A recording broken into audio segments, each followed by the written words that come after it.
আসসালামু আলাইকুম প্রিয় দর্শক, জাতীয় সংসদ নির্বাচনের পর আজকে প্রায় দুদিন হয়ে গেল। ফল ঘোষিত হয়েছে গতকালকেই, এবং আজকে এরই মধ্যে আমরা দেখেছি গ্যাজেট হয়ে গেছে। এবং গ্যাজেট প্রকাশের পর নিয়মটা হলো 3 দিনের মধ্যে শপথ পড়াতে হয়। শপথ পড়ানোর পর সরকার গঠন হবে, কে কে মন্ত্রী হবেন না হবেন সেটাও আমরা জানতে পারবো। আমরা সবাই জানি যে বিজয়ী দল বিএনপির যিনি প্রধান নেতা জনাব তারেক রহমান, তিনি প্রধানমন্ত্রী পদের জন্য একমাত্র প্রার্থী, এবং এটা বলে দেওয়ার অপেক্ষা রাখে না, সবাই জানেন যে উনি প্রধানমন্ত্রী হচ্ছেন।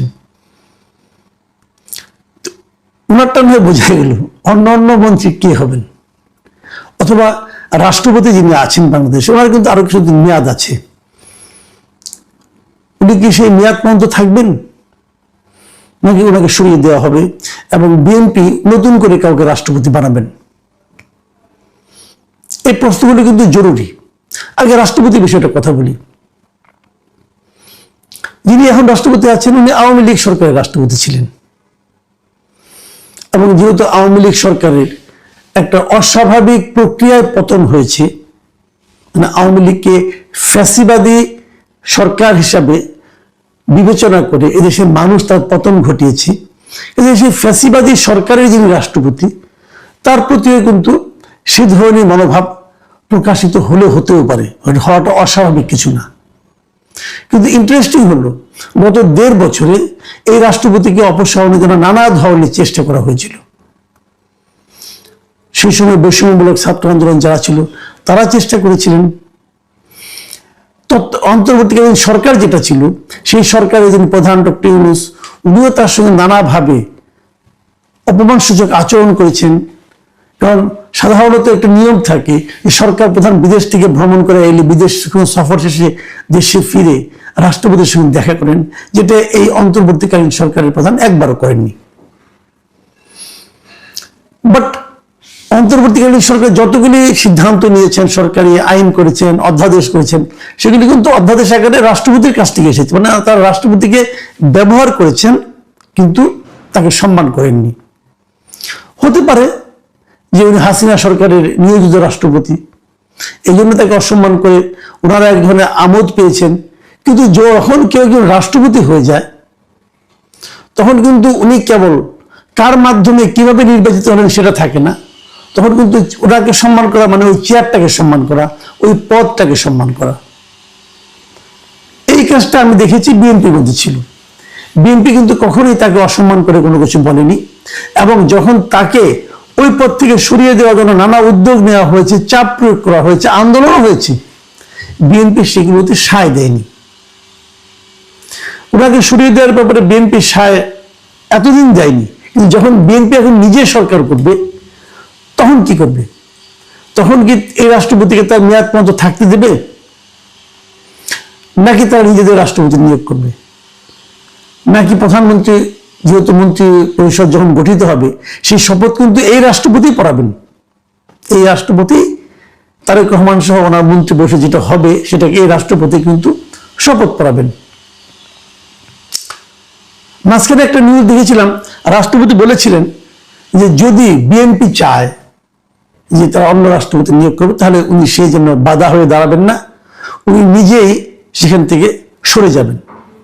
আমি মনে করি এটা ওরা অবশ্যই একটা সৌজন্যতার পরিচয় উনি দিয়েছেন। সে আলোচনা করা যেতে পারে, অথবা জাতীয় সংসদে কিন্তু রাষ্ট্রপতি তারা ইমপিচ করতে পারে, সরিয়ে দিতে পারে ভোটের মাধ্যমে। যে প্রক্রিয়া গঠন হয় সেই প্রক্রিয়া সরিয়ে দেওয়া যায়। এখন এই কোন পদ্ধতিতে কি হবে এটা হয়তো আমরা সময়ে দেখতে পারবো। তবে আমি আশা করব বিএনপি এমন কিছু করবে না যাতে এটা নিয়ে আরেকটা সমালোচনা তৈরি হয়। আমি নিজে প্রিফার করব তারা রাষ্ট্রপতির সঙ্গে আলাপ আলোচনার মাধ্যমে রাষ্ট্রপতি নিজে থেকেই পদত্যাগ করেন এবং তাদেরকে নতুন রাষ্ট্রপতি নিয়োগের সুবিধা করে দেন। বিএনপি সেই পথে যাওয়াটাকে আমার পছন্দনীয় মনে হবে। আর যদি বিএনপি অতি বেশি উদার হন, তাহলে তারা বলবেন যে ঠিক আছে, আপনি আপনার মেয়াদ পর্যন্ত কন্টিনিউ করেন, তারপরে আমরা দেখব। তবে সেই ধরনের উদারতা আমাদের দেশে সাধারণত আমরা দেখিনি। বাইরে কিন্তু হয়। ইন্ডিয়াতে আমরা দেখেছি প্রণব মুখার্জি যখন বিজেপি সরকারে আসে, তখন কিন্তু প্রণব মুখার্জি রাষ্ট্রপতি ছিলেন, কংগ্রেসের রাষ্ট্রপতি ছিলেন। তিনি কিন্তু তার পূর্ণ মেয়াদ কন্টিনিউ করেছিলেন। যাই হোক, সেটা অন্য হিসাব, ওদের হিসাব যদি আমাদের চলবে না। আমাদের রাজনীতিতে এ ধরনের উদারতা আমরা দেখতে পাবো, এরকম প্রত্যাশা করাটা অনেক সময় মানে স্বাভাবিক না আর কি। আসেন মন্ত্রীদের নিয়ে আলাপ করি। কারা মন্ত্রী হবেন, কারা মন্ত্রী হবেন এর কোনো ইঙ্গিত পাওয়া কিন্তু কঠিন। তবে যারা বিএনপির সঙ্গে গত 15 বছর বিএনপির দুর্দিনে বিএনপির সঙ্গে ছিলেন, নিয়মিতই ছিলেন, তাদের অনেক হয়তো আশা করতে পারেন। আবার যারা আমাদের এখানে এরই মধ্যে কিন্তু একটা আওয়াজ চলে এসেছে, আমরা শুনতে পাচ্ছি লন্ডন পার্টি, মানে যারা নাকি লন্ডনে ছিলেন তারপরে এখন এসেছেন এবং তারা এতদিন তারেক রহমান সাহেবের আশেপাশে ছিলেন, তারা এখন অনেক পাওয়ারফুল, তাদের কথা নানাভাবে শুনি, উচ্চারিত হয়। এই উচ্চারিত হওয়াটাও কিন্তু আমার কাছে আশঙ্কাজনক মনে হয়। আমি এটা খুব শুনতে আমার ভালো লাগে না।